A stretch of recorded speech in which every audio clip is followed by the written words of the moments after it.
Welcome back to Mean Streets, the podcast where we investigate the best, worst, and forgotten movies of film noir and more. I am Luke Deckard. And I'm Matthew Booth. And we are your cinematic sleuths. Now it's time to crack another case.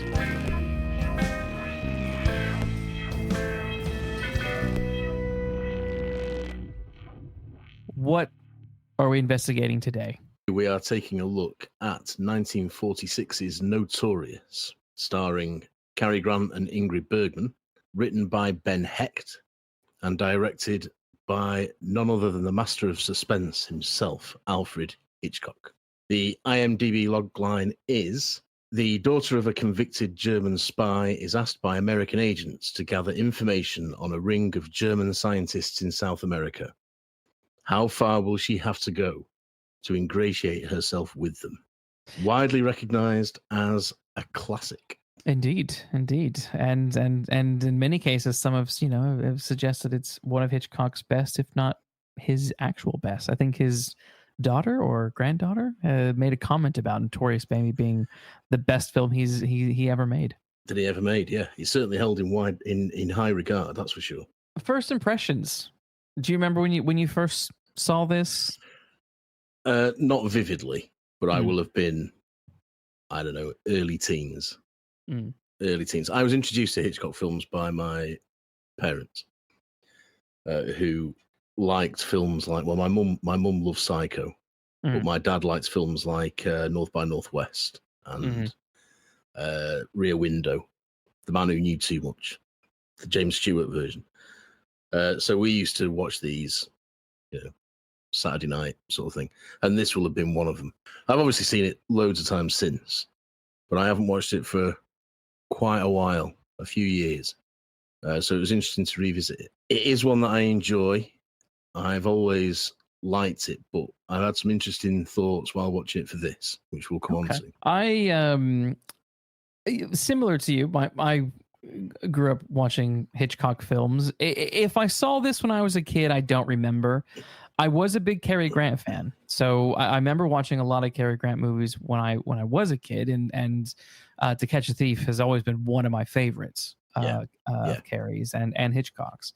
Now, so I don't remember if I actually saw this as a kid. The first time I can remember watching this movie was back in, like, I want to say 2017 when I was working on my master's, and my supervisor, I was writing, a 1920s thriller, and there was a party scene in there, and he's like, "Oh, you should watch Notorious for the party scene," and I was like, "All right, sure." So got it and watched it, for the party scene with the key when he's trying to get the key from Ingrid and all that stuff, and that was fantastic, and so that was the first time I actually sat down and watched it, that I can remember sitting down and watching it, and loved it. I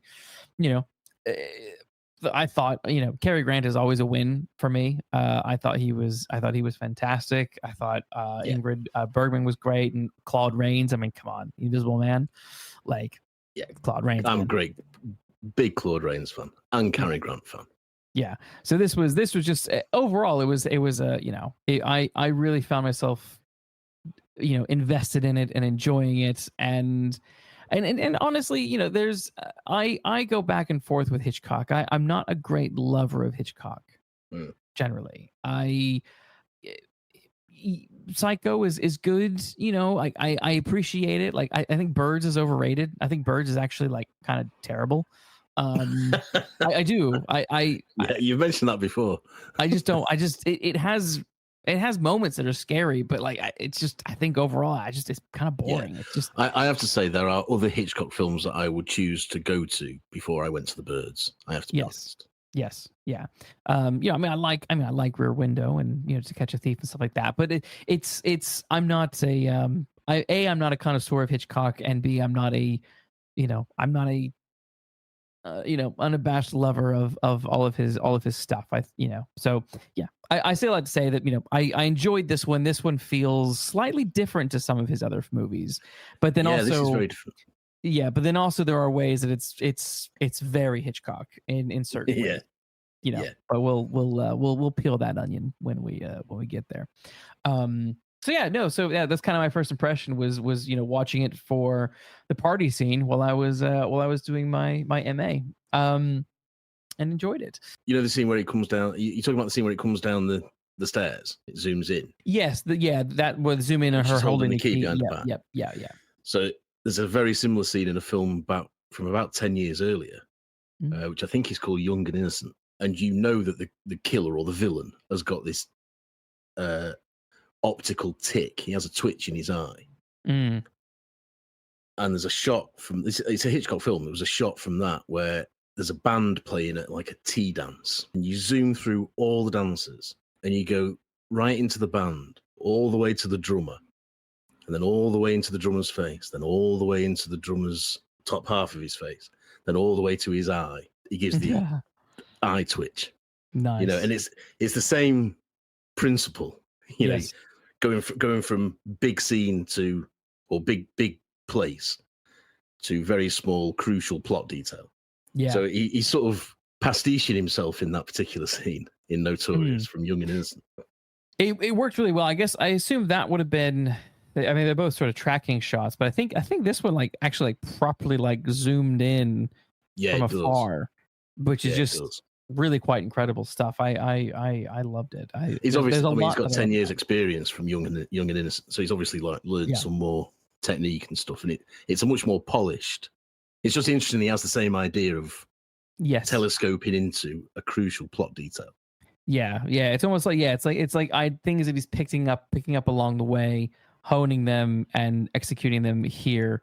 And then there are things in this film that then he will then explore in other films. The mother-son relationship. Kind of stuff. Which this is sort of, I think we'll dive into a bit more detail, but this is kind of the first film of his, I believe, that really starts to tap into that, because this is just after his mum had just died. Yeah, I think his mum had just died, and we'll get into that. Yes.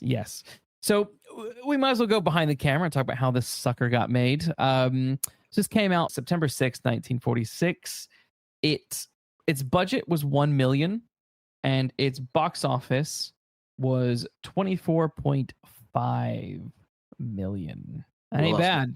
I'm sure David Selznick was like, shit. Yeah. Okay. What have I done? Yeah. What have I done? Whereas RKO were probably fainting. Exactly, right? They were jumping for joy. They're like, oh my God, yes. We're on fire. I'm not bothered to do the inflation calculation, but that's some return, that is. Yeah, it would be. It would be insane. It would be insane. So yeah, this was, it's the production history on this is really quite interesting, I think. Yeah. It's almost like the actual production of it's more like the pre-production is the interesting bits, and then the actual production was less interesting, but also kind of interesting. But the idea sort of hit Hitchcock around 1944. Where he's quoted as being said that he was anxious to do a story, essentially, about kind of confidence tricks, right?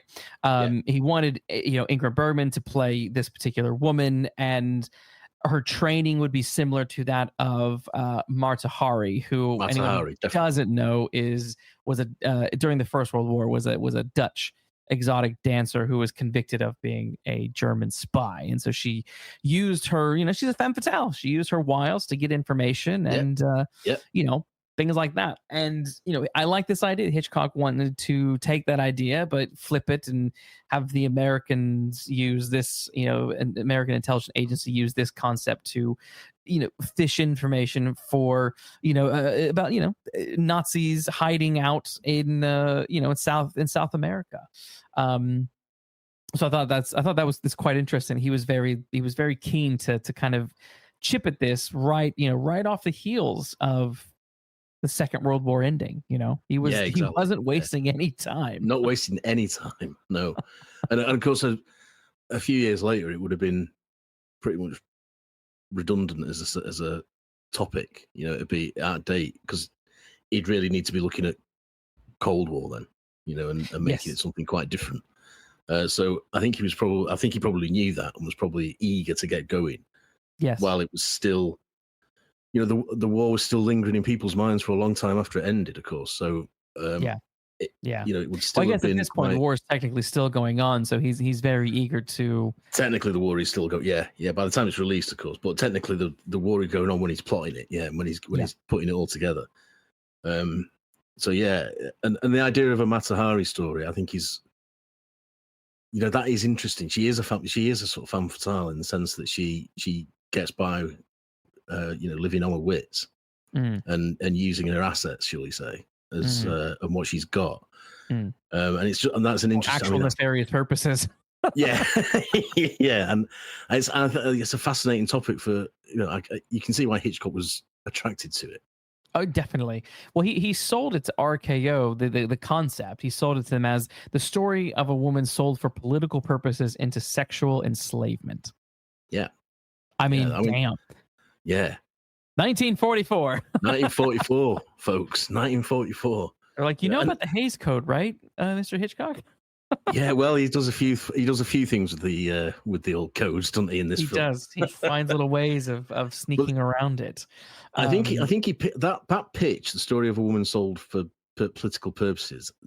He made that pitch to William Dozier, an RKO studio executive, who then went on. I find this sort of bizarre.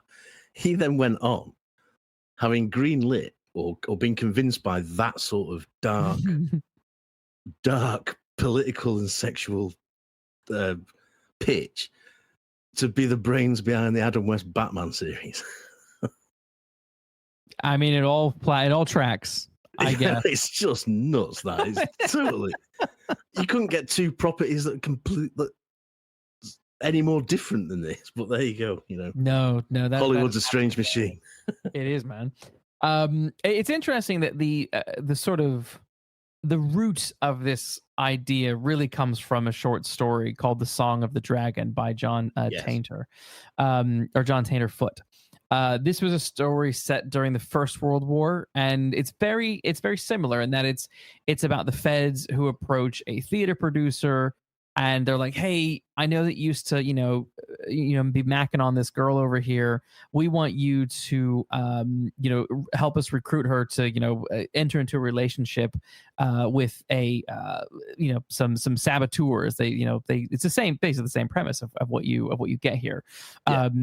But that's kind of as far as it goes. You know, Ingrid Bergman's character is not. You know, she's not an actress or anything like that. There was a early draft where she was meant to possibly be a sex worker. Yeah. And I think you can kind of feel that a little bit in various elements of the dialogue and how people are sort of responding to her. They didn't quite reframe her character, and they definitely kept her quite promiscuous for the time. Yeah, I agree with that. I'm not altogether convinced that still isn't partially the case. The film doesn't totally eradicate that first draft idea, I don't think. No. You know, I wouldn't be surprised to learn. I wouldn't, you know, that the character has done a little bit of that. Quite honestly. Yes. Even if it's not, maybe not like maybe like high-end escort kind of stuff. Yeah, you know? That kind of thing. Yeah. The writing of this film seems very relaxed. So Hitchcock and Ben Hecht had worked together on Spellbound in 1945, and you know, happy to pair up again for this. And apparently, they had a really good partnership, really good working relationship that basically consisted of them spending days sitting in a room, lounging, and discussing the story. Ben would go away and write some pages, bring them back, and he didn't care when Hitchcock went and rewrote him. It was. Well, I think that's the crucial point. Yes, because that isn't the case in other places. No, it's not. It certainly isn't the case with a certain hard-boiled novelist we both admire. Yes, well, exactly. And it's that. Yes, because obviously we discussed what Strangers on a Train many moons ago with our guest Barry Forshaw, and Chandler was experience. not happy with this arrangement whatsoever. No, I think the relationship between Hitchcock and Hecht is like the Jekyll side, and Chandler and Hitchcock is definitely the Hyde side of these things. Yes, and I think whatever their relationship was, I think this was one of those moments like this is clearly working.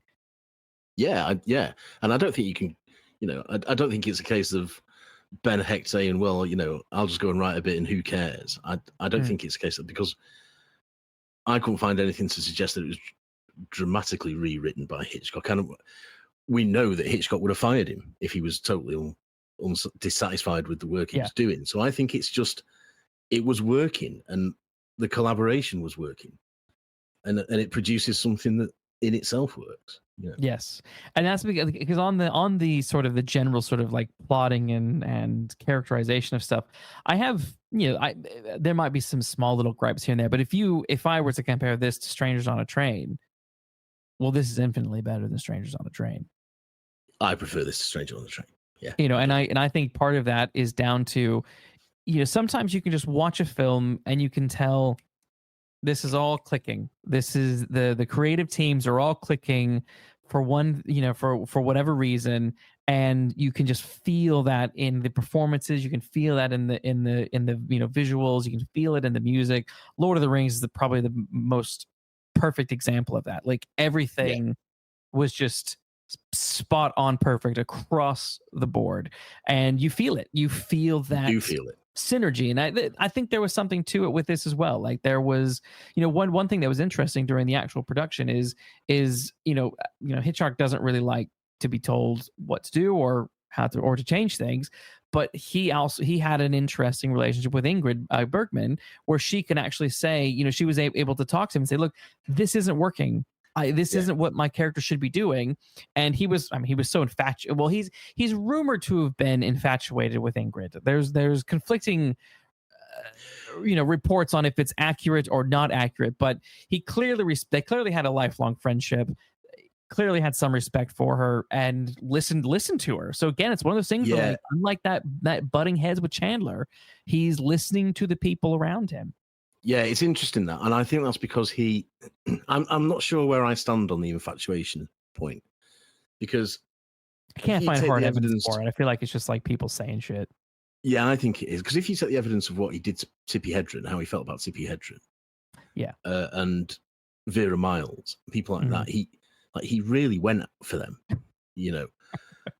whereas he didn't he was sort of obsessed with Grace Kelly, but he treated her with respect, as I've always understood it. And I get the same with Ingrid Bergman, in that he probably was attracted, but easy to do, respected as well. But respected as well. Whereas I think Tippi Hedren, it was just like dangerous lust almost, Yeah. And I think that's I think there's a marked difference between that. So I think I almost certainly was attracted to her. I mean, who isn't? But I think there was something that kept his sort of baser instincts at bay, really, because he was also the same with Grace Kelly. So I don't buy that he was. He certainly didn't treat him the same way. I'm convinced he didn't treat him the same way. No, the famous stories of him. We've mentioned the birds. Famous stories of him, like almost torturing Tippi Hedren in the scene where the birds are coming through in that room. There's no suggestion of that here. No suggestion of that here. Quite the opposite. Exactly. Quite the opposite. Exactly. Yeah. Exactly. Interesting, as you were saying earlier about kind of like being like ahead of the curve. The a huge part of the plot, well, the MacGuffin rather, it hangs on this uranium that they find inside of the wine bottle. Now, it's interesting because before RKO really took over this film, Selznick, was very uncertain about this element of the film. He didn't really buy it. He didn't understand it, basically. And essentially, you know, what happened is Hitchcock went and spoke with a guy named Robert Millikan, who was a physicist guy of some repute, who worked on the Manhattan Project, I believe, in like 1945, and he didn't give Hitchcock particular information on how to make something like the atomic bomb, but he did give him hints at what would work and what would be dangerous, and what sort of compound would be suspect, and uranium became that thing. During that time when Selznick was sort of uncertain about this stuff, well, then you get Hiroshima, and the Manhattan Project becomes public, and then it's he sort of stepped back a little bit on it. He still wasn't entirely sold on it, but there was a little bit of a eagerness to accept it, because again, Hitchcock he's looking into this stuff before it actually happens. So it happens, yeah. Rumors and stuff like that. He probably heard, goes and speaks to people, he finds out what's going on, wants to put something about that in his film, because he's quoted as saying that he was followed by the FBI for a while after this. Whether it's true or not, I don't know, but he claims to have been followed by the FBI. He claims. Yeah, he claims. I don't know if he was or not. Who knows? Who knows? It's a nice story. It's a nice Hitchcock story if it is true. It's true. It is. But then at the same time, it's fascinating that he's writing this story about and working on this story about these Nazis who have absconded to South America, who are working on atomic weapons, and getting the ingredients for them and stuff like that, at a time when that's the atomic bomb hasn't landed yet. It's just absolutely fascinating.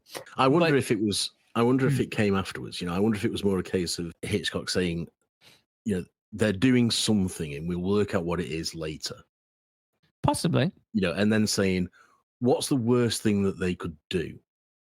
And then perhaps talking to what's his name? Millikan, and saying, what could they be doing? And he, and he says, this is all speculation on my part.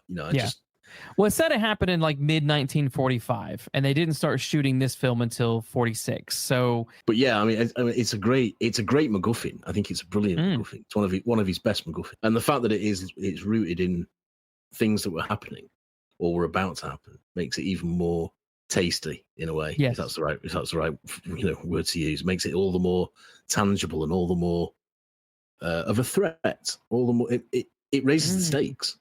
Essentially, it raises the stakes of the film. The fictional plot. Yeah, which is always good. Always good. Selznick was sort of having issues.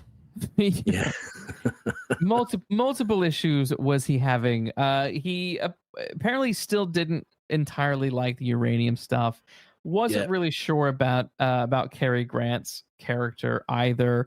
Didn't think that audiences would like Alicia, and ultimately was like, I don't know if I want to put much more money into this, because he had already dumped a bunch of money into another film called Duel in the Sun.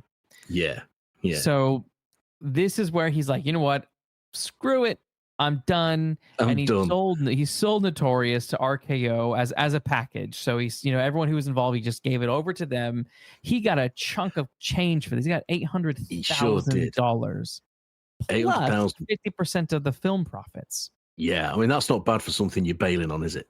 No, not at all. And given that this thing made, $24.5 million, he still walked away. He did okay. A rich guy. Now again, if he had not sold it, however, the silver lining of him selling it meant that Hitchcock was free to work unrestrained by him. He could basically do what he wanted to do. Yeah, and Hitchcock and Selznick were another troubled relationship. They didn't get on really. Hitchcock did feel constrained by him. Stretching all the way back to Rebecca, 6 years earlier in 1940. So I suspect it was with a huge sigh of relief. Yeah, that this happens to Hitchcock. Yeah. So while we say that he's probably kicking himself, at the same time, the film as it is might not have been what it is had I don't think it would stuck around. Those two stuck around together. Yeah, I don't think it would. I think it would have been a lesser film if Selznick still had his finger in the pie. I have to say, possibly, very, very, very possibly. Something that did fascinate me, and I mean, you can kind of see it when you watch the film, but not in a way that is problematic. But interestingly enough, most of this film was filmed indoors on sound stages with rear projections and stuff like that, and a lot of including scenes that you think are actually outside, but they're not outside when they're walking around squares and things like that. The second unit has gone around and they've done all these pickup shots and Hitchcock didn't like location shooting. No, he didn't. And it's funny to me because we sort of, we've poked fun at modern movies that, like the Marvel movies that are all filmed on green screen and you're not in any real locations and stuff like that, or like that Ghostbusters clip that came out, that showed them just, acting outside but in front of just blue blocks and stuff, and the whole background was inserted in. It's like, it's funny because he's basically doing the 1940s equivalent of that. He's doing exactly that, yeah. but I don't know. It seems to work better. I don't know what it is about it, but it felt. Yeah, I bought into it more. Yeah, there are a couple of scenes like when they go horse riding. The clouds in the sky are obviously a painting. Yeah. Clearly, very clearly a painting. But I agree with you. When they're driving, when she's driving and Grant's trying to recruit her and she's drunk, she gets arrested. Or stopped by the police at least. Yes. That rear projection is quite slick. And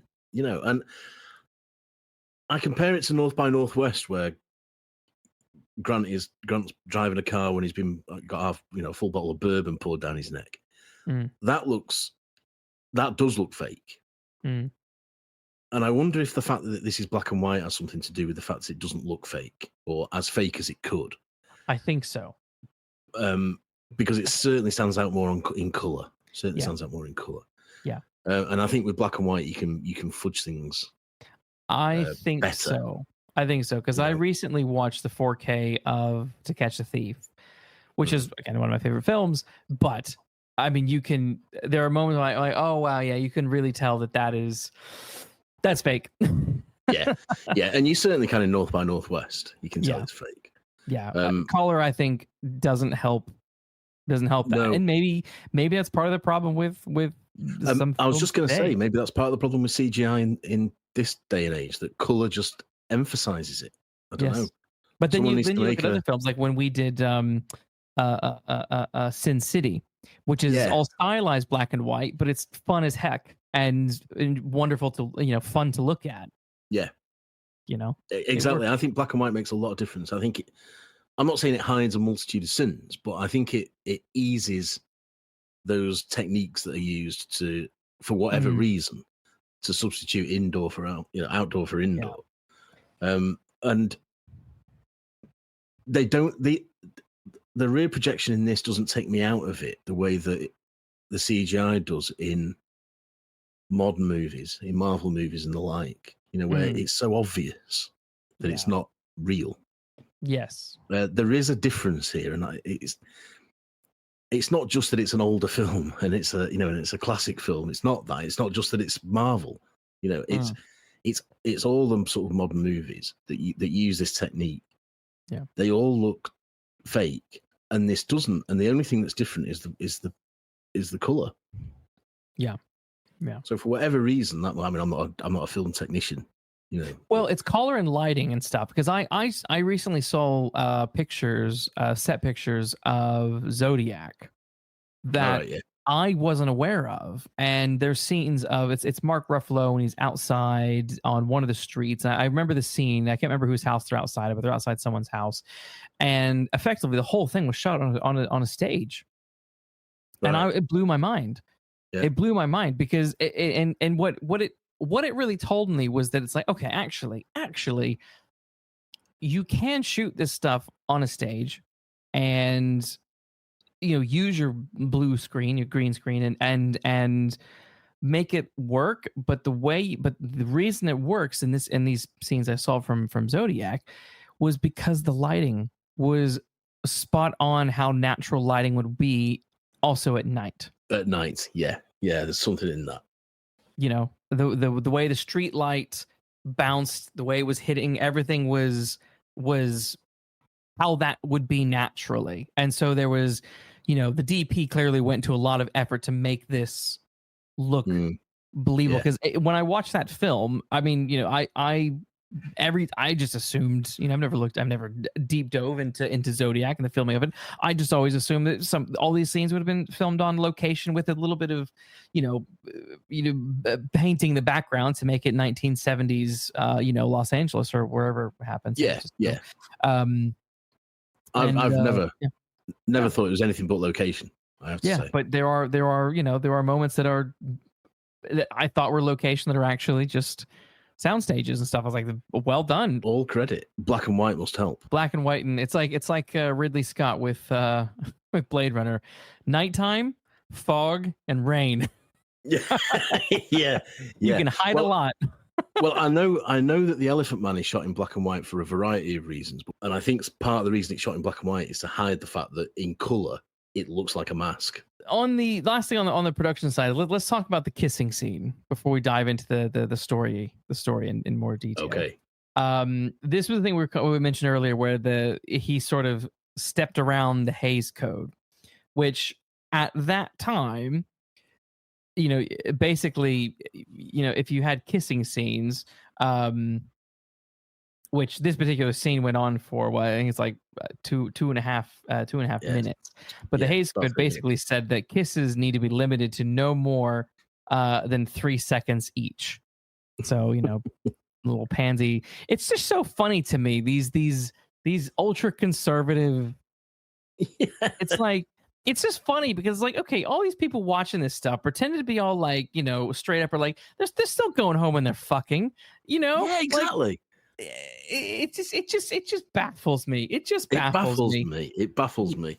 I've never been a fan of sort of censorship generally. I think if you don't want to watch something, don't watch it. That's the best censorship for you. Yeah. But it's just like, it's so sort of patronizing. Really to say you can't see two people in love or whatever kissing for more than 3 seconds. We won't allow it. When, like you say, they're going to go home and have a night of it. Exactly. Some of them. So it's just pointless.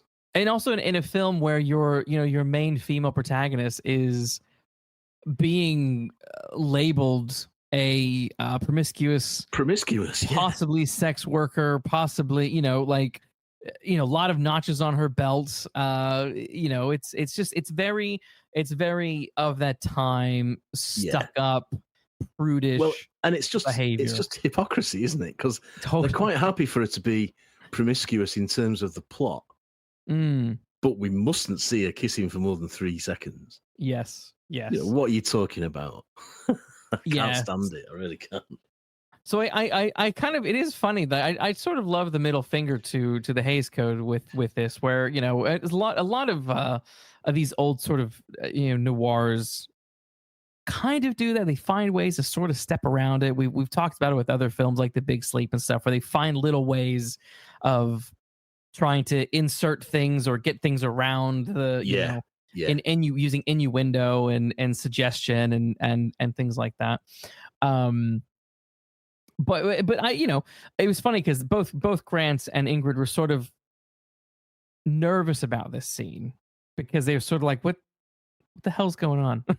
What the hell's going on? Because they just sort of walking around the room, nibbling on each other, not properly kissing, just sort of nuzzling, and it's a very sort of, romantic, screwing like jackrabbits vibe. Yes. To it. Yes.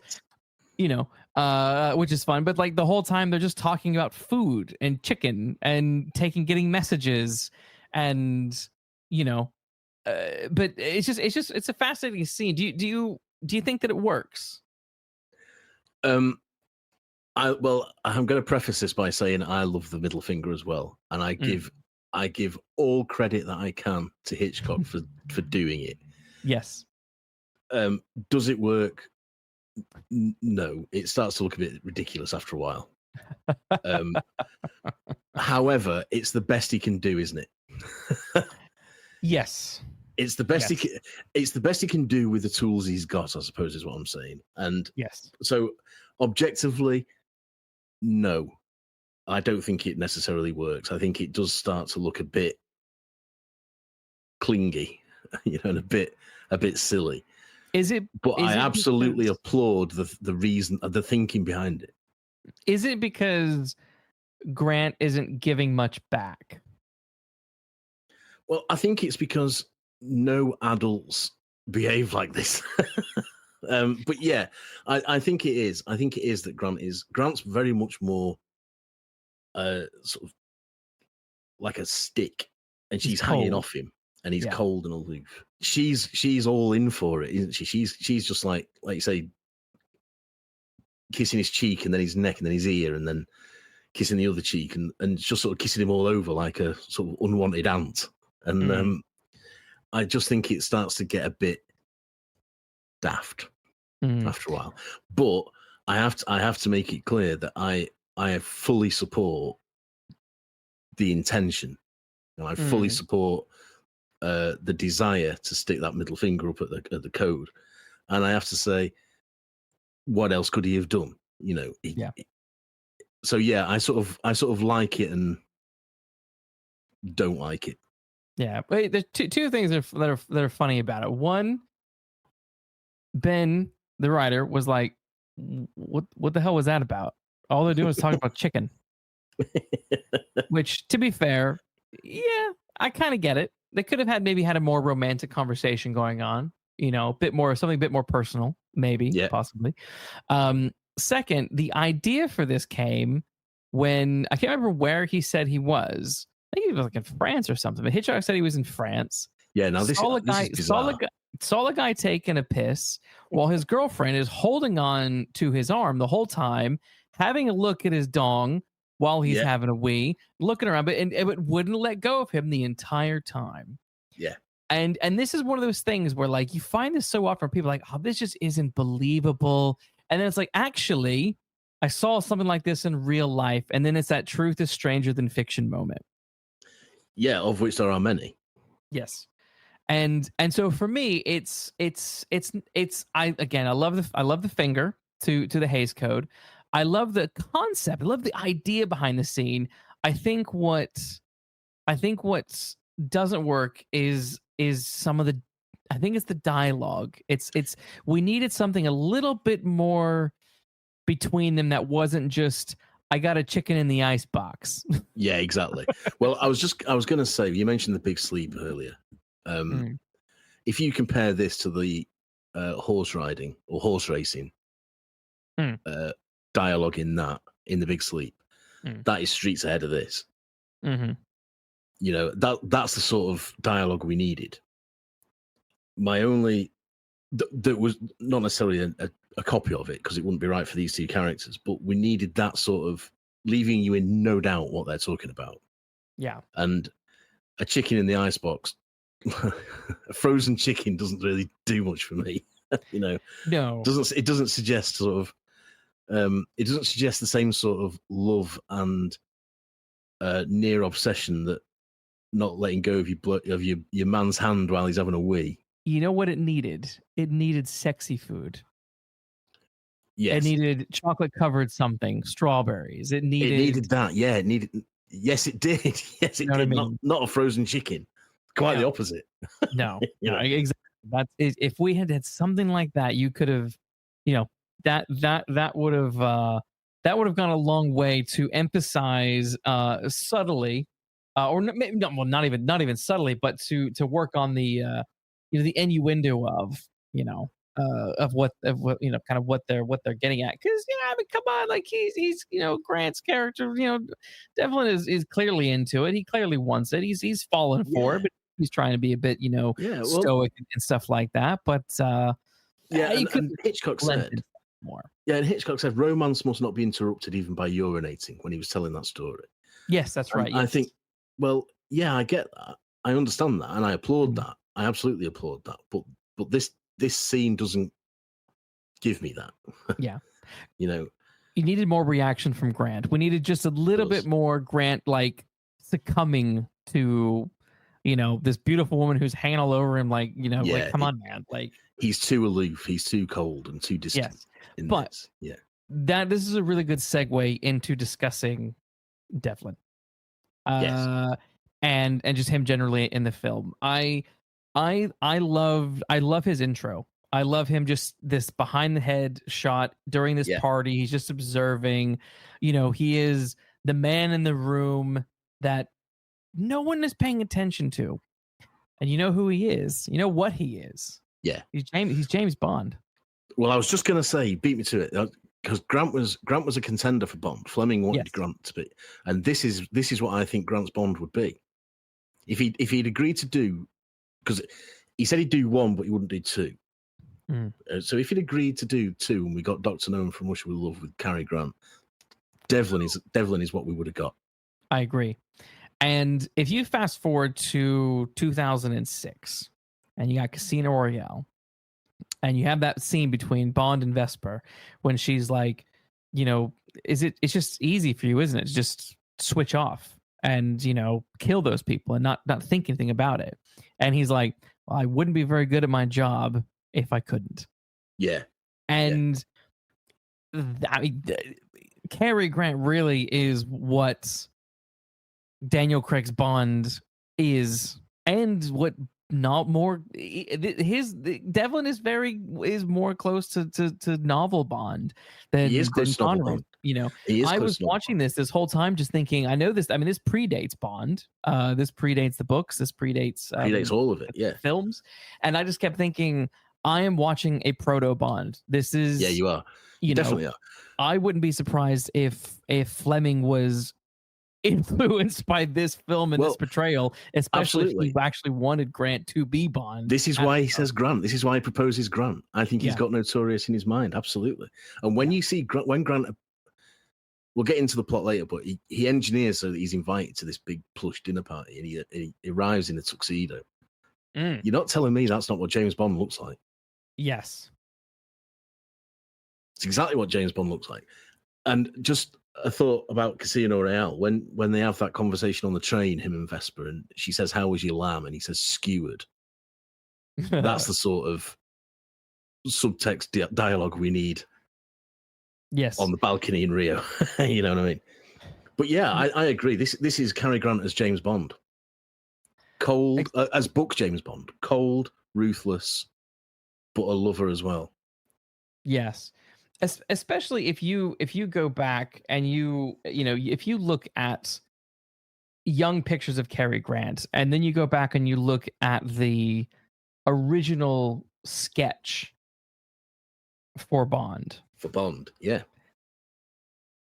Very similar jawline. Yep.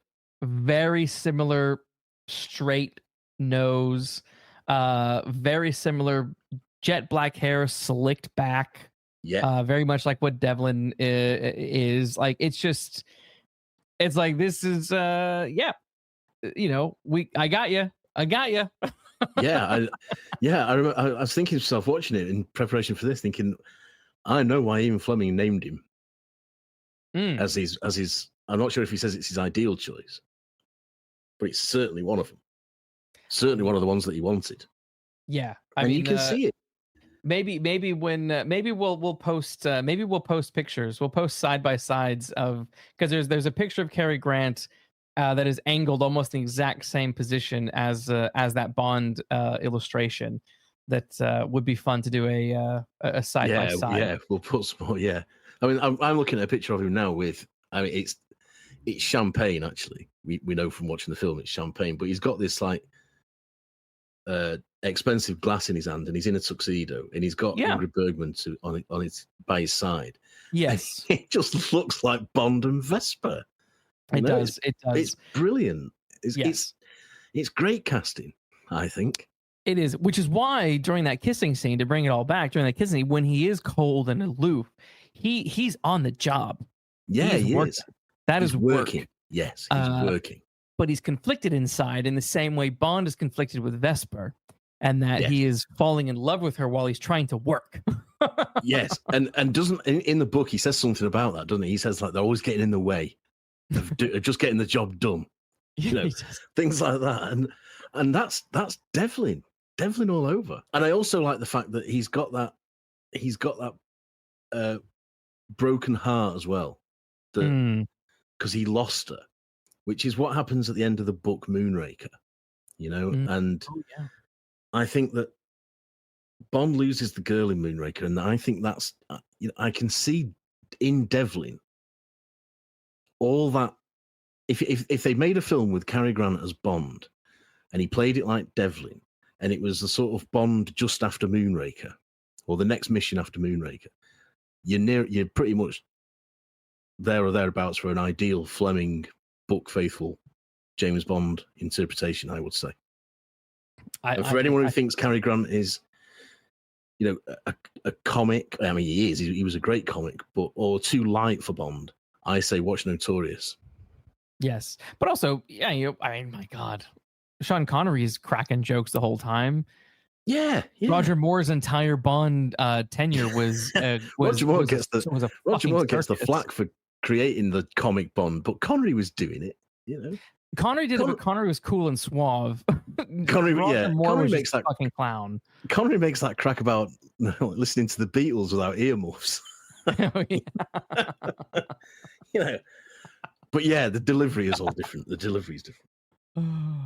Yes, I don't think Cary Grant's James Bond would have been cracking any jokes. I think it would have been like we get Devlin here.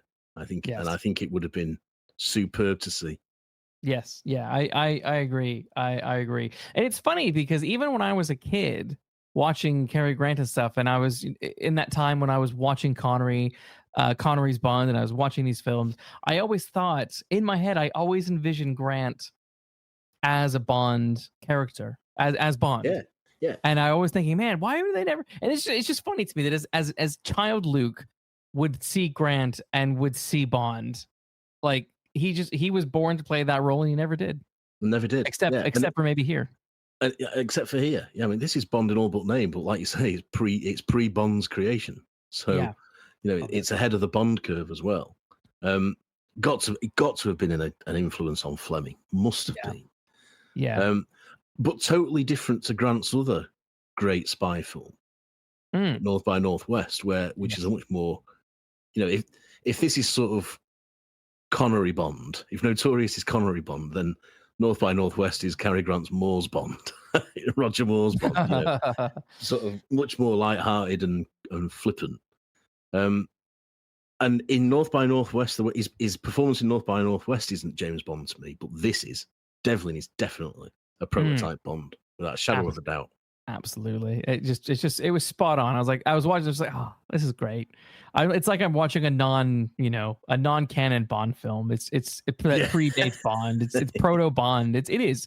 I would say Notorious is proto Bond. There's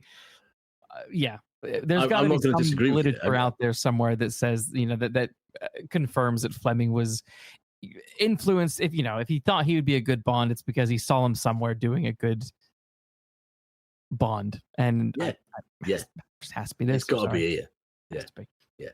Yeah. Let's talk about Alicia. Yes. What an interesting character. She is what Hitchcock said she is. She is a woman who is, sold into sexual slavery, whatever it is he said, for political purposes. But she's. Do you agree with Selznick? Do you think is she unsympathetic? No, I think of all the people in the film, she's the person you empathize with the most. The most, yeah, absolutely, I agree. Sure. She's the heart of this film. Because what else? I mean, I think her and Claude Rains are the heart of this film, really.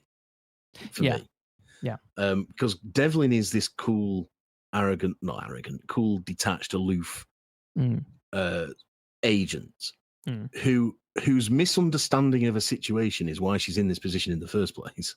You know, which we'll come on to. And then the only other characters you've got really are the men in suits who do what men in suits in political power do. And they tell people to do things for a common good without any consideration of what it means to that person. You know, so they're quite willing for Alicia to do what she's got to do without any thought to how it might affect her. You know, and they're just all these bland. I mean, it's America, this, so it's White House people or whatever they are. But I would say Westminster men who, you know, just create these plots and then say, right, I'll go off, you go and do them. While they go and they have nothing at risk whatsoever. They have nothing at stake whatsoever. You know, it's everyone else taking the risk for them. Yeah. So I think she is the character that anchors this film, the emotional anchor of this film. Definitely, I think so. But I also think it's really quite bold to have this character be this sort of the duality that she's struggling with of her father is a Nazi traitor, you know, and her mother is an American, a patriot, you know, and she is both is loyal to America and despises Nazis and Nazism, and it's just a, you know, I mean, modern comparison would be, you know, people who are, you know, I don't know, their dad is a MAGA nut, and you know their mom is a, I don't know, Mexican immigrant. You know what I mean? Like, like if you were to modernize this story, you would probably do something like that, because it's like it's you know, it's these political you know, opposing sides, like drastically opposing sides, have somehow come together. And you know, clearly her father was, you know, he was you know, not a spy, but he was you know, undercover in the States, and you know, this was all, I'm assuming this family was all part of his cover, whether he was, you know, really in love or not, you know, who knows. But this, you know, she finds out who and what he is, and he gets tried and sent to jail, and you know, offs himself by, you know, biting down on a cyanide capsule. But it's just fascinating to me. This film is sort of exploring that reality of Alicia. Is this sort of person torn between the awfuls of what her father was involved in, her loyalty to America, but also the way, you know, American intelligence agencies are wanting to exploit her, and risk her life just because, without any care, without any second thought, without considering her as a person. Yeah, well, she's just a pawn. That's what I mean. These men in suits that just don't, they see her as a tool, you know, and they get her to do it by playing back a recording of her arguing with her dad. Yeah. And showing her love, what they say is her love for America. You know, so they get her into this situation by using her own words against her, when really she wants nothing to do with it, you know. And exactly.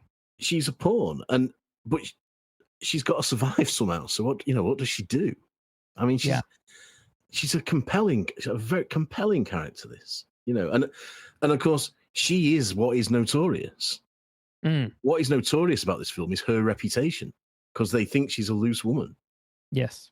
You know, and she's known as being, in inverted commas, a degenerate. You know, and the first time we see her, she's pretty much the first time we see her, she's getting drunk. But that's what people see. They don't for a minute question why she's getting drunk. Exactly. You know, they only see a woman with a reputation getting drunk. Yeah. And that still happens. That sort of prejudice is still there. Yeah. You still have that. This film is actually quite current for something that is 80 years old. Well, exactly. It's baffling. It really is baffling at times, because it's, and this is why it's such a fascinating commentary and quite a bold commentary for Hitchcock to sort of want to explore this so bluntly.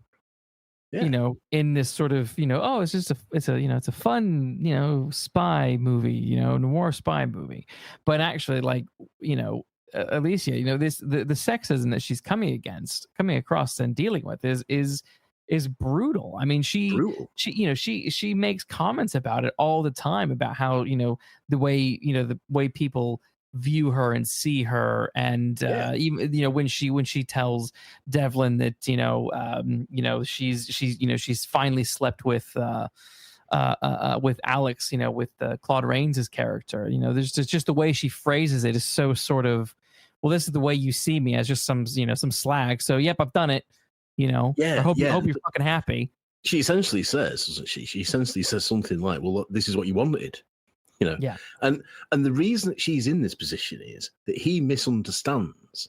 He puts her in the danger she ends up in, because he misunderstands who and what she is and her feelings for him. Do you think he misunderstands? I think so. Yeah, I think so. I don't. I think he does knows. it on purpose. Well, this is where that cold Bond quality for me comes in with Devlin. I think the whole time he knows, because the minute he's told what the job is, his reaction is quite visceral. He's like, "What? You can't do this. You kidding me?" Because he doesn't want her to do it. He doesn't want her to step into that arena. He doesn't want to put her in that danger. But like Bond, for king and country, or queen and country. Interesting, because when he's told, because it turns out she's got a past with Claude Rains' character as well. Yes, not really a past. He fancied her, and they want to play on that. They were never together. That's yeah. She knew him from the past. Yes, and so my reading was that, this is interesting. My reading was that they tell Grant that to get him to sort of get to comply, and he reads more into it than there is. No, it's not. That's not my reading at all. No, that's they get the call. We got our mission. He goes and so he thinks she's going to enjoy it. He thinks, well, this is what she wants all along. Okay, I don't quite read it that way. No, it's fascinating, because when he gets upset about it in that meeting, I think what we're seeing is his struggling feelings for her. But at the same time, he has to go along with it, which then he becomes a little bit more cold, a little bit more detached, all the while she's still being very lovey and cozy, and clearly from her body language and even what she's saying at times, she's not thrilled about it. But I feel like he has to almost become detached. He has to do that Bond thing of like, well, I wouldn't be very good at my job if I couldn't. And I think he had to force himself to become detached, which ultimately leads him to rescuing her at the end, because he can't resist he can't remain detached from her, because he does love her, and he's put her in such a. So I read that as he knows he loves her. He's always known he loves her, but he realizes at the end what a terrible mistake he made. And that's what. So he saves. That's what.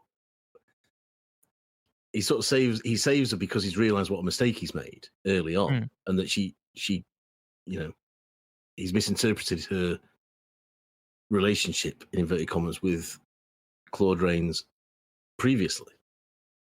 I mean, it works either way. I think it works either way. He still gets the redemption, if you like. It does, but I think both times I've watched this, I never got the impression that he was misunderstanding what went on between Rains and her. I always felt that it was, I always felt that he was just sort of forced to sort of go along with it, and then he's realizing how far they have pushed her, because he also, especially when he makes that snide comment about that other guy's wife, when in one of those meetings, playing bridge, playing bridge, and and they sort of make a nasty comment about Alicia, and then he makes that comment about her, because so he is now suddenly he's rising up to defend her, because he has these feelings and emotions, but then they sort of snap at him and he apologizes because he has to get back in line, because he is the agent, they are the men in charge, and he has to listen to them. It's interesting, because my reading has been that he is conflicted, because he wants to be with her, but needs this mission to go ahead, has to use her, is conflicted about using her. I get all that as well. Yeah, I get all that as well, but I add in that I think he misunderstands. When he learns that she has a past that involves Claude Rains' character Sebastian, that sort of pisses him off, and he doesn't like it so much then. And then he thinks, oh, well, she deserves it then. Now, you see, what I want to do now is watch it again. I think you need to, because straight after we've recorded, go watch it again. Either I'm missing this or I'm reading too much. I don't know. I think so, because I never picked up on that. I never got that vibe. I always got the he has to do it because this is the mission. Which, I mean, speaking of this is the mission, I mean, this is the basis for Mission Impossible 2. Yeah. And that is the exact same struggle that Ethan has to deal with when Naya is sent in to, rekindle the relationship with Sean Ambrose. Of course, yeah. And he hates it, but it has to happen, and he hates it. There is a convergence there, isn't there? Definitely. Well, there's more than convergence. They've gone on the record. It's on the record of Mission Impossible 2 is literally meant to be a remake of. Oh, is it? Oh, right. Yeah, literally. Well, there you go. If it's on the record, then fair enough. Right. And they literally took inspiration from Notorious, and I'm going to point out a few things later on. But yeah, that's been. I go back and rewatch it, because I want to see if you still feel that way, because I mean, all credit to the script for making it even a point of debate, I think. Yeah. I think it's good that the script can produce two. I mean, they're not wildly different, but one interpretation on one person and another on a second. I just think it's because he has to be so cold towards her, and I think he has to be cold because if he remains attached to her, it just becomes harder for him to accept what is going on to her. Yeah, we'll ask when we release the episode. We'll ask for comments. We will. Okay, let's move on and talk about Alex Sebastian and Madame Sebastian. Well, what a pair! I know, right? What a pair! First of all, Claude. I could watch Claude Rains, sweep the streets. I think he's fabulous. He is, and in everything that he's in, he's one of those actors that can make, no matter how ludicrous the lines he's being given to say, he makes them believable. And I'm thinking there of Lon Chaney's The Wolfman, where he plays Lon Chaney's dad, which is ridiculous because Lon Chaney's about 7 foot tall and Claude Rains is about 4'2". So God, heaven knows what the mother looked like. You know what I mean? but he's one of those actors that just makes me believe him every time. I believe everything, and I believe him here. I believe that I believe he's in love with Alicia from all those years ago and has never stopped being. I believe he's thinks he's sort of missed out by not having her, and he's got a second chance. I believe that his mother is horrendous, and that he probably knows it deep down. And I have to say, given what he is, I do feel sorry for him when the final curtain falls. I really do. Interesting. I don't know if I feel sorry for him, but it's quite his just desserts. Well, maybe what I'm saying is I feel sorry the way that Rains plays it. I feel sorry for him. You know, yeah, more than what the character is. That yeah, it's his realization of what is happening. Yeah, you know, yeah, and the way Rains portrays it and gets it across. Yeah, no, I'm a big fan of Rains, whether that's the Wolfman or Casablanca, obviously Notorious. He's very easy to like on screen. He is just he was a fantastic guy. I think he's brilliant. And I think he was the perfect fit for this particular role because you sort of, there is an element of likability to him. Yeah. But then there's this nice, just beneath the surface, this layer of nefarious, definitely. quality to him that you're sort of scared of him a little bit, but then at the same time, as you start diving deeper into this guy, he's nothing but a mommy's boy. Yeah. And I find that so fascinating that he is meant to be this big master, like Nazi mastermind, who is constantly going to his mommy for permission, for advice, for help. Yeah. What is, I mean, there's probably various layers in which this could be dissected, but like, what is the sort of backhanded compliment, or not compliment, but what is the sort of remark that is making about Nazis? They're a bunch of men who are still sucking their mommy's tits. Yeah, exactly. Yeah. That's exactly what it says. Yeah. And it's and it says it without any degree or attempt at apology either. Yes. I mean, it's a stroke of genius to have this domineering mother at the heart of what this man does. And you sort of, you do get the impression that some of them were, that they were sort of Oedipal. Yeah. You know what I mean? And because I mean, we don't know anything about the other Nazis that are in this story, but some of them look really, one in particular looked really chilling to me. Whereas Rains is very suave and Rains is very sort of cultured. Yeah. And, but behind him is this absolute monster.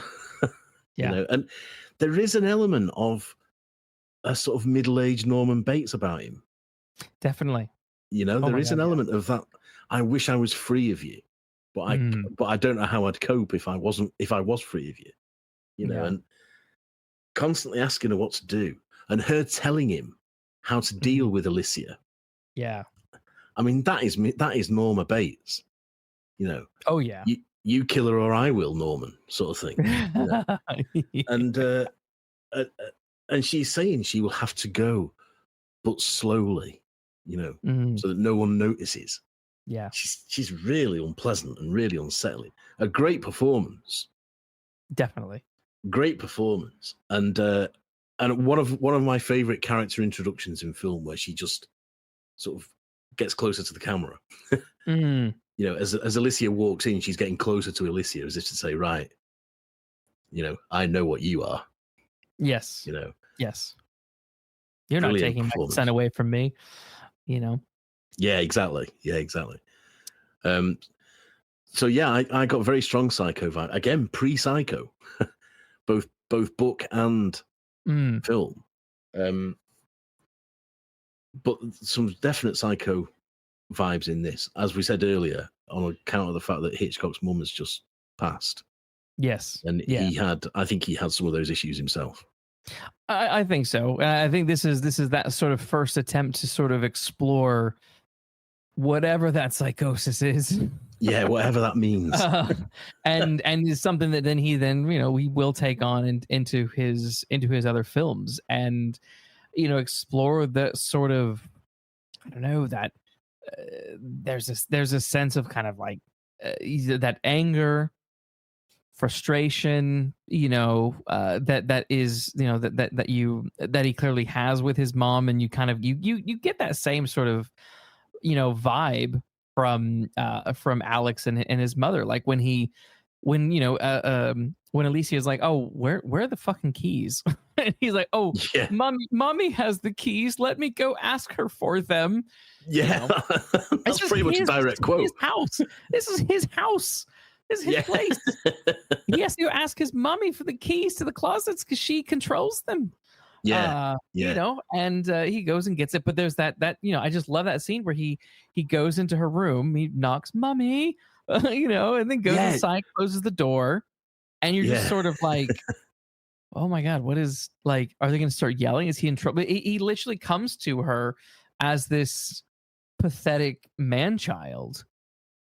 That's exactly what he is, and that's what so many of them are, isn't it? That's what so many of them are, man babies. And babies. It's that blurred line between, like, motherly love and then like erotic. Well, that is going on. It's very uncomfortable and eerie and slimy because it's all just done so. In some ways it's not subtle, but in many ways in this film, this kind of stuff is subtle because there's just this weird relationship between these two that, he can't wipe his ass without his mommy. Without his mum, yeah. And the fact that very often you see him either seeking advice or sort of bleating to her, and she's sitting up in bed.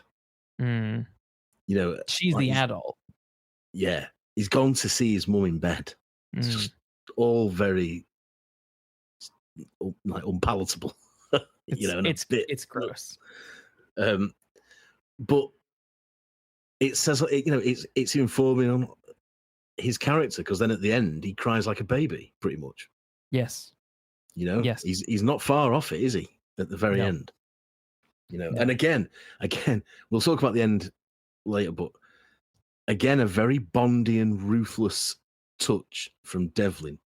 When we get to talk about it, the line that he gives him is very Fleming Bond, I think. Yeah, no, I agree. I think the other thing that I really appreciated about watching Notorious this time around, that I maybe didn't quite think about so much the first time I watched it years ago, was the lack of what I call the Jaws effect, or what people will call the Jaws effect. But I feel like there is the Jaws effect in this film, and that is less is more. And what I mean by that is there is no violence on screen, but the implied violence is terrifying. Whether that is Elise's dad snapping the cyanide pill, just him telling her on the plane while they're going to Rio, by the way, your dad killed himself. She's like, oh my God. And then she's shaken by it. She's sad by it. And again, you're diving into these complex feelings of like, my dad was a Nazi, but he was also my dad. Why I feel sad. I don't think I should feel it, but I feel, very complicated set of emotions being explored here. Yeah, very complicated set of emotions with this. Because, I mean,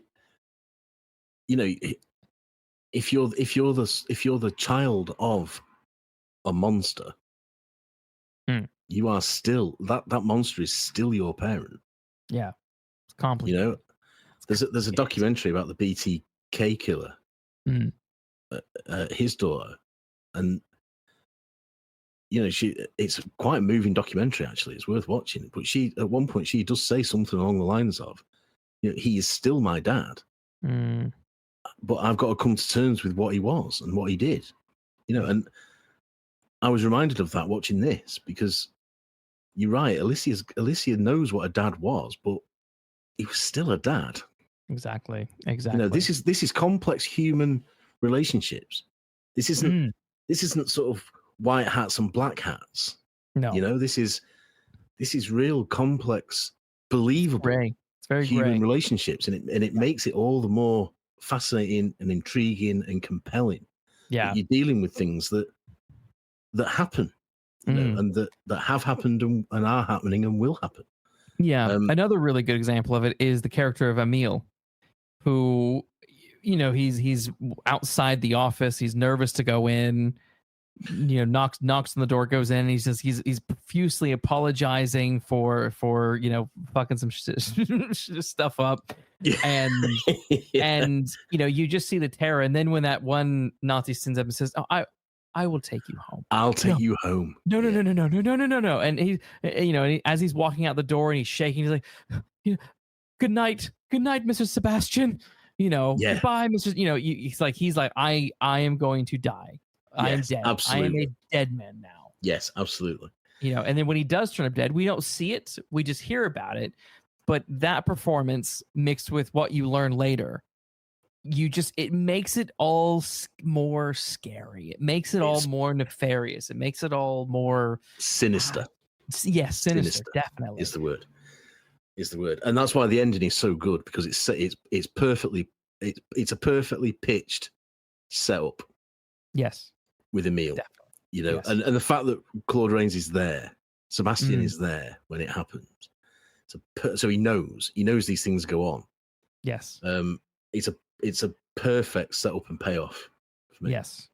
And I also like that when you talk about the lack of violence, so easy to succumb to a gunfight or a fist fight at the climax of this film. It would have been so simple. Yes. But what you get is more exciting and tense than you mean like this almost this any climax. Shootout. You mean like this couldn't climax in two guys chasing each other around on motorcycles as if they're jousting and then beating the shit out of each other on a beach in with Australia? A ludicrously prolonged fight scene where surely one of them is dead. You mean that isn't a better conclusion to Notorious? Well, funnily enough, it may come as a surprise, but no, I don't think it is. I remember watching Mission Impossible 2 and saying to my wife, how are they both standing? How are they still able to get up after this? But that film is much better than the last two Mission Impossible movies. Well, yeah. Dead Reckoning and Final Reckoning. Mission Impossible 2, as ludicrous as it is, I would rather watch that than those last two. So we will cover Mission Impossible 2 because it is a remake of Notorious. At some point, we will. Yeah, we will. I've no problem with ludicrous action films as long as they sort of know that they're ludicrous action films, and I think Mission Impossible 2 does. Mission Impossible 2 is the most 2000 movie possible. From its fiery flames and intro to its slow-mo to it is just everything that is the year 2000 is Mission Impossible 2. It's amazing. Yeah, they should have called it Mission Impossible 2000. No, I'm surprised they didn't. Honestly, honestly. Anyway, back to let's go back to let's go back to Notorious. To the better version, to the better Notorious. That final scene with Sebastian, with Alex, is let's dive into that, because I think that's a really good scene. So obviously, Devlin is turned up and he's there to rescue her, and in a way that is also very sort of quiet and somber. Like he goes to the house and he's waiting, and he just goes up to her room and takes her out, and it's as you said, you could have easily descended into action chaos, but it's all very mannered, and measured. And but it's also tense, because once Alex comes up and sees them and starts to say something, then mommy comes out and is like, oh my God. And then his Nazi friends are at the bottom of the stairs. Yeah. And he's like, look, we can tell them all right now the truth if you want. Yeah, tell them who she is, he says. Yes. Because the thing is, Devlin's like, I'm not at risk here. The person who's at risk is you and your mom. What I love about it is purposefully slow because she's drugged and she can't move fast. Yes. So that draws out this walk to safety. Yes. And in order to get to the safety, which is his car outside, they have to walk through the Nazi agents. Yeah. And all the time, Devlin is saying to her, not far now, we're nearly there, and keeping her going. And it seems to take forever, as it would if you were in that situation. Yeah. And there is something just so tense about it, about that sense of freedom is only 30 yards away, but it's a long and difficult 30 yards. Yes. That makes two blokes on motorbikes just look silly. This is real tension. This is real tense, but it's believably so. Yeah. And it's humanly so. This is a human predicament rather than a fist fight. Yeah. And who's he going to fight? He can't fight Claude Rains, can he? There's a significant handicap there, isn't there, for Claude Rains? Yeah. In fact, he's about 7 foot shorter. But yes. But it's a human dilemma and a human drama and a human obstacle they've got to get over. And I find that absolutely nail-biting. I really do. Yeah. I really do. And all the time, Mother is saying, say something, Alex. Do something, Alex. Yes. And he doesn't know what to say, does he? He doesn't know what to do and what to say. Yes. Yes. And then he does that altogether human flaw of he leaves it too long to say something so that they don't believe it the minute he says it. Yes. Yes.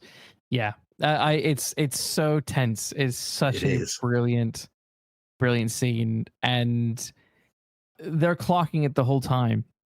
His compatriots. It's his they are. Yeah, they are. And then there's something really chilling when one of them just says they say they phoned for an ambulance from her room. Oh yes, Devlin. And then one of the Nazi agents says to the other, there is no telephone in her room. Yes, another good setup and payoff, because they need the phone out of her room so she can't call for help. Yeah. So they remove the phone from her room. They remove the phone. Know the phone has been removed from her room, and that is another just like perfect. You set yourself up for this fall, and my God, do you deserve it as well? So the sort of noir ending for me is Claude Rains's. It's Claude, and I think I would say it's also Alicia, even more so than Devlin. I think both. I think she's the one who doesn't really get a happily ever after. She gets the bittersweet ending of, she was almost killed, but she got away. But it's to what end? Yeah, and he gets the fatalistic. Life is against you, pal. Yeah. And it's of your own making. It's of your own making. Brilliant. But that moment when they put Alicia into the car, and he's like trying to get in. Yeah. And he locks the car door. Devlin locks the car door. Yeah. And he says something like, they'll kill me or whatever he says. And Devlin says something like, well, that's your headache. Yeah. Yes. That is so Bondy in that. Totally. That is Casino Royale Bond right there. Right 100%. there. 100%. Not right film, there. But like book. That is 100% novel Casino Royale Bond. Yeah. That is it what certainly you get. is. It certainly is. That's your headache. Yeah. That is cold and it's ruthless. Yes. And you know that Devlin means it and doesn't care. Yes. Yes, as he shouldn't. And and then Claude Rains' Alex's slow walk back into the house, and then the door shutting. And they don't even do the thing where like you don't hear a gunshot, you don't hear anything. No, the door closing is enough. Yeah, and the thing is, I'm thinking it's not just Alex who's probably going to die. It's going to be him and his mom. Oh, Mother goes. They're both going. And again, down. it's just it's a very innocuous closing line of don't they say something like, Alex, can you come back inside so we can talk? Yes. Yeah. Yes. Yes. Yes. Alex, can you please come inside? We would like to speak with you, or something like that. Something like that. Yeah, It's very like innocuous, polite and measured, and but makes you go, "Oh no!" yes, you're like, So, oh, you know again, the what's going hidden to happen. violence, the Yes. unshown violence. Yes. This is why I love all of the threats of violence are all done through politeness and almost kindness. It's like, no, I'll drive you home. I'll drive you home. Yeah, I'll be I'll drive nice. you. Yeah. Can you please come inside? We would like to speak with you for a minute. Yeah, all that politeness and all that suave charm hides an absolute multitude of horror. It is pitch perfect, I would say. Pitch perfect, yeah, pitch perfect. As the music swells and the door closes. Yes. Like you say, no cheap gunshot, because I suspect it wouldn't be a gunshot. No. There'd be a lot more to it than that. Yeah. Yes. Yeah. Definitely. Couple of fingernails, couple of teeth. I don't know. Oh yes. Oh yes. Yes. They were tortured. They were 100% tortured. Yeah. And I agree. I don't think, for all her controlling of her son, Mother has absolutely no control over what's about to happen. Yes. Yes. Exactly. It is a perfect ending. I think I have to agree. I think it was Hitchcock's daughter who said that every time she watches it, this is she realized how perfect this film is. And this Notorious would probably be I'd probably put it as my second favorite Hitchcock film. To Catch a Thief is always going to be number one for me, and I think this is probably number two. Now that's interesting, because like I said at the outset, I've not watched this for years and years and years. I only remembered the tracking shot down the stairs and the whole business of the key, hiding the key from Claude Rains when she embraces him, and the bit in the wine cellar where he kisses her to distract and to buy some time. And I thought, I'm pretty sure that this film's just, because that's all I remember. Maybe that's all really there is to it, because I don't remember anything else about it.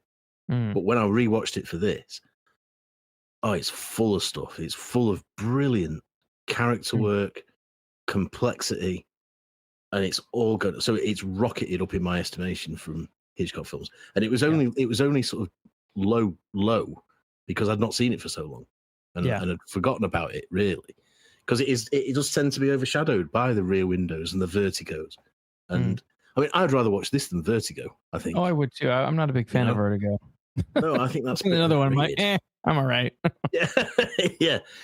And, things like Rope and Psycho, obviously. People talk about that, but they don't seem to talk about Notorious. And I think they should be doing. I think people should be doing much more so than they seem to. Because, like you, it's certainly in my top 5. Yeah, definitely. And it's funny because, there are things that we haven't really talked about in detail. Things like, the relationship, the Claude Rains' performance, and how desperate and jealous he is of Devlin, and possessive he is of Alicia. We haven't really dove into the wonderful party scene, and how that is spinning around and so eloquently put together, and the kiss and stuff like that to sort of manipulate Alex more, and the way that she steals the key to get into the cellar, and there's we would have to do, I would say we'll do another episode on this film at some other point in the future, because there's so much more. We've not talked about the score. I think the score is fabulous. Yeah, true. Because, again, I think if it would have been much more of a 1940s melodramatic, luxurious score if Selznick had stayed on board, But what we actually get is a much more, I don't know, it's far different from what music in this sort of film was like at the time. It's I think it's a fabulous score, and I think he was only a sort of studio composer. I don't think he was. They wanted Herman, but Herman wasn't available, and they got this sort of studio session composer to do it, and he does a great job. Yeah. So I think there's much more to investigate in this.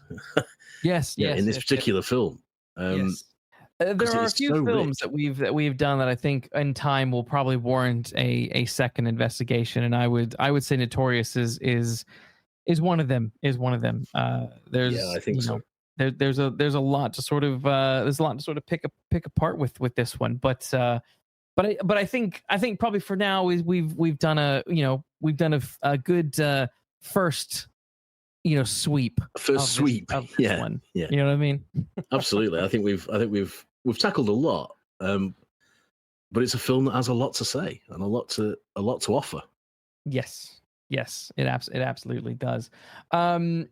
But I think on that, shall we rate it? Yeah. As you know, we rate all of our films out of 5 Falcons, 1 being the worst and 5 being the best.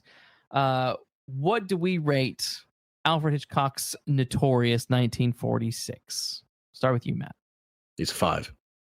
Fair enough. I'll give it a 5. I was gonna give it a 4, but I don't really think I have a good reason to give it a 4. Other than just being pedantic. So yeah, 5 for both of us. It's a strong film. It's fantastic. Go watch it. Go buy it. Own it. Yeah, watch it. Yeah, watch it absolutely. Again. Deserves to be in everyone's collection. It's fabulous.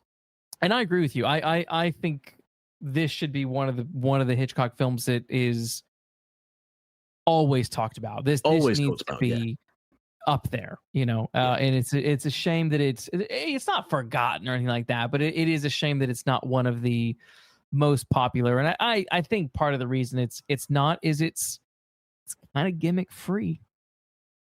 Yeah, I mean, there's just one bit that I did think I could do without this, and that's when they're at the horse racing, and she's got her binoculars, and you can see the horse race in the lenses.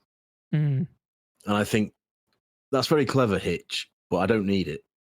And some Hitchcock films do over gimmick the gimmicks. That they can be too cinematically clever, but this I think is pitch perfect. Yes. And I agree. I think its lack of gimmickry is one of the reasons that it is.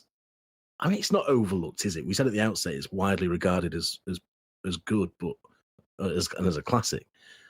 But I bet if you did a poll if you asked the man in the streets to name 10 Hitchcock films, he wouldn't name this. Yeah, and he should. It should be up there with Psycho and Rear Window and North by Northwest and all those. For me, For me, I agree. Well, I think unless we have anything else to say, I think we can probably wrap this up for now. Yeah, I've nothing more to add for this time around. We have thoroughly investigated Notorious. For now, we will definitely be coming back to this one, I think, at some point, because there is just so much to unpack. But in the meantime, we will be back next week with another episode. But until then, take care walking down those mean streets.